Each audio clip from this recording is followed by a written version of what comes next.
I live in a quiet town in Pennsylvania. You know the type, tiny grocery store, one gas station, and houses so old they seem to breathe with the seasons. My parents travel a lot for work, so at 17, I got used to being home alone. Nothing ever happened before. Not until last winter. It started with small things. One night, I came home from school to find the front door unlocked. I was sure I'd locked it that morning. Thought maybe I was just tired. A week later, I heard a thud upstairs while watching TV. When I checked, nothing had fallen and no one was there. I told myself old houses made noises. That was normal. Then came the sticky notes. One was stuck to the fridge. My handwriting, but I hadn't written it. Don't forget the attic door. I don't even go in the attic. It's just dust, insulation, and old boxes. But that night, when I checked the ceiling panel in the hallway, it was ajar. I stared up into the darkness above me, waiting for movement. Nothing. I pushed the panel shut and dragged a chair under it, thinking maybe the wind had shifted something. But something was already gnawing at me. I wasn't that careless. I'd never even touched the attic door before. 3 nights later, I woke up at 2:37 a.m. to the sound of footsteps. Soft, slow, pacing above me. The attic. I lay frozen in my bed, heart pounding. I grabbed my phone and turned on the flashlight. I crept into the hallway. The panel was hanging open. The ladder was down. I didn't go up. I couldn't. I slammed the panel shut and called the police. They searched the whole house. No signs of forced entry, they said. Probably just a raccoon or squirrel in the attic. That would have made sense if they hadn't found human footprints up there. Bare feet. Adult-sized. They didn't find anyone. But they couldn't explain the prints either. My parents came home early after I told them. They had extra locks installed and cameras put up inside. For a while it felt better. But the night they left again, things got worse. I was sitting in the living room around 11 p.m., scrolling through TikTok, when I got a notification on my phone from the camera app. Motion detected, upstairs hallway. I froze. There was no one in the house but me. I tapped the alert, and the footage loaded. The video was 10 seconds long. It showed the upstairs hallway outside my room. At first, nothing. Then the attic panel shifted. A pale hand, long, bony, reached down, gripped the edge, and slowly pulled the panel open. The ladder didn't fall this time, but the hand stayed, twitching, like it knew it was being watched. I ran outside, sat in my car, called 911 again. This time, they found something.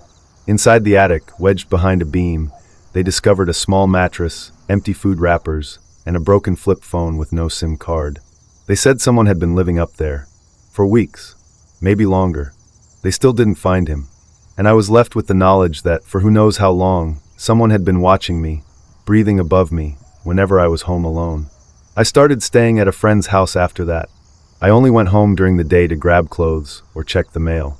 Last week, I went back briefly, just 10 minutes. There was a sticky note on my bedroom mirror. It said, "I liked it better when you stayed the night."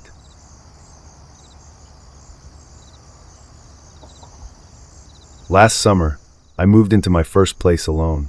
I was 24, had just landed a decent IT job, and found a small rental house outside the city. Nothing fancy, but it had hardwood floors, a clean kitchen, and a backyard with a tree I could hang a hammock from. The house had this weird old ventilation system, wide vents that ran through the whole place. It was one of those old homes where you could talk from room to room through the ducts. I didn't think much of it until the 3rd week. That's when I started hearing the voice. It was subtle at first, a whisper. I assumed it was the wind or maybe my neighbors, but I kept hearing it at night, always after midnight. Sometimes soft, sometimes right above me. One night, I was brushing my teeth when I heard it through the vent above the bathroom mirror. "Can you hear me?" I froze, toothbrush still in my mouth. The voice was a whisper, but not distant. It sounded like someone was right behind the metal grate. I turned off the water. The voice was gone. I grabbed a flashlight, unscrewed the vent cover, and looked inside. Nothing. Just a dusty metal tunnel stretching off into blackness. I convinced myself it had to be noise from outside, maybe a neighbor playing games late at night with their headset on. I stopped using the bathroom after dark, just to be safe. But then I started hearing the voice in other rooms. Through the living room vent. "You look tired. Why don't you go to bed?" Through the kitchen. "You shouldn't leave knives out. It's dangerous." Once, I heard heavy breathing through the bedroom vent around 2 a.m. Not whispers, just breathing. I told my landlord. He said the vents hadn't been used since the old furnace system was replaced in the 80s. They're just hollow tunnels now, he said. That didn't make me feel any better. I started covering the vents with duct tape. All of them. Didn't stop the voice. It started laughing. A wet, guttural giggle. Then one night, I woke up to the smell of rotting meat. I walked out of my room and saw something that still haunts me. All the duct tape on the vents had been peeled off. Every single one. And spelled across my living room floor, in what looked like rotten meat and hair, was the word. Listen. I threw up in the sink. Called the cops. They searched the house. Found nothing. Said it was probably a break-in, maybe a squatter or prank. I knew better. I knew what I heard. I set up an old webcam and aimed it at the living room vent. I let it record overnight. Next morning, I checked the footage. Nothing for hours. Then, at 3:12 a.m., the vent cover slowly unscrewed itself.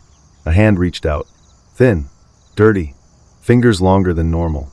It rested on the hardwood for about 30 seconds, then dragged itself back in, like whatever was inside had changed its mind. I stopped sleeping. I stayed with friends when I could, but eventually, I had to come back for my stuff. The last night I stayed there was when it happened. I was packing up boxes when I heard a voice behind me. Not through the vent. Behind me. In the room. You never really listened. I turned around and saw the vent cover on the floor. Something was halfway out of the wall. It looked human but wrong. Its limbs were bent. Shoulders dislocated. Skin gray and stretched. Mouth too wide, smiling without teeth.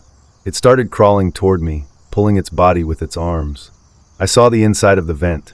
It was coated in deep scratch marks. Like something had been clawing its way through metal for years. I ran. Didn't stop to grab anything. Left the lights on. Left the door open. I drove all night and didn't look back. I never returned. I lost my deposit. I didn't care. Weeks later, I got a package in the mail. No return address. Inside was a vent cover, smeared with something dark, and a sticky note. No more walls between us.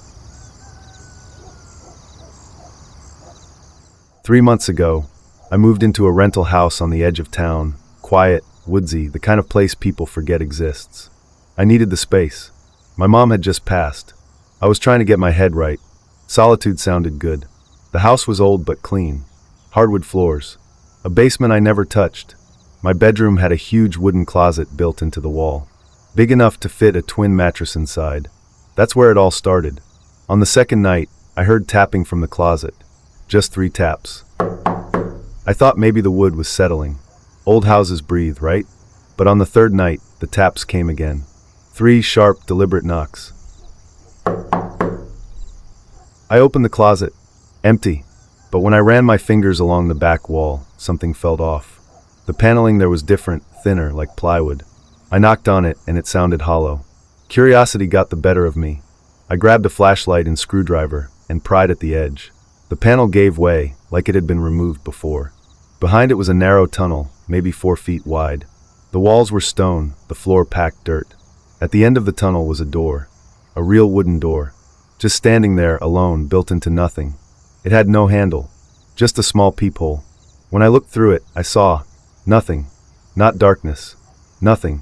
A weird, pulsing void, like I was staring into a blank screen inches from my eye. That night, I had the first dream.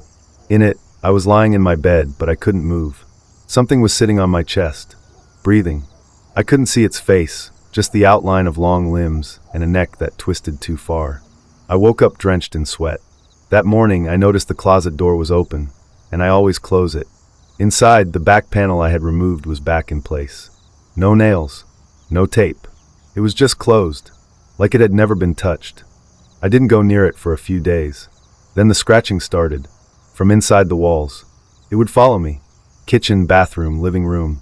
No matter where I stood, I could hear it behind the drywall. Like something pacing alongside me, one layer away. The dreams got worse. In one, I was pulled through the closet tunnel into the door, and it was open.